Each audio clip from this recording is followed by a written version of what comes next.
Hi everyone.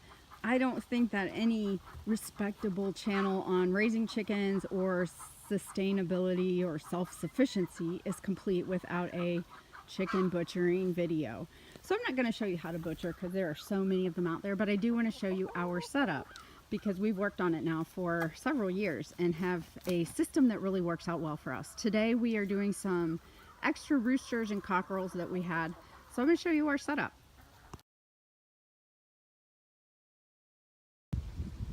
I meant to do this when everything was set up and looked pretty, but I sort of forgot, so we're kind of in the process.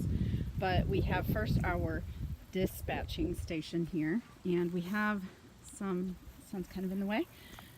Use these like traffic cones, which work pretty well, and then we have an actual purchased kill cone in the middle, but for whatever reason, Steve says that doesn't work real well. But this is where we dispatch them. You see a couple ready to go. And from that point, our Scolder is a turkey fryer, and this works pretty well.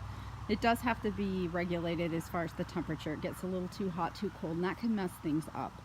But that works for the most part pretty well. And then we have our great Craigslist find plucker here that works wonderful. That has saved so much time for us. So we really like that.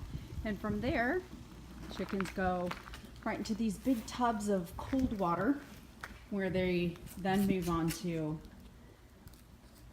the foot removal station. And everyone needs a cooperative or an uncooperative teenage helper. It depends on the day.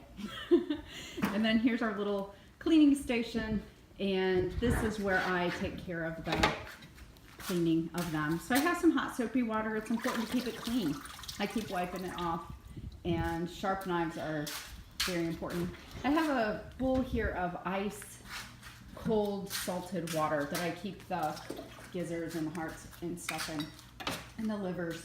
And then from there, they go into this really cold bucket of water where they're gonna soak. A lot of times we put ice water, but today's kind of chilly, and we just have a few. So we'll get a few in there, and then I take them in the house and finish cleaning, you know, any of the remaining feathers or whatever in there. And then the important part is they go into the refrigerator.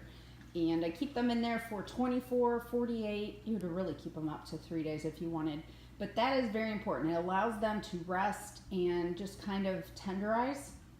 If you try to use one of these chickens right now, today, it's gonna be really tough. So that resting process really lets them kind of just chill out. They'll be very flexible, if you will, makes the meat a lot more tender, sorry. And then I will pack them up and I will freeze them. So cleaned off, I have them in Ziploc bags. They're just kind of loosely in there. They've got little room to breathe, if you will. These are like the 2-gallon Ziploc bags, and they have a 3 in each bag, or you can use just regular gallon size, whatever your chickens fit in. But I'm going to put them in the refrigerator for 24, 48 hours till they're just really kind of loose and flexible before I put them in the freezer. Thanks so much for watching. Please subscribe to our channel so you don't miss any of our videos.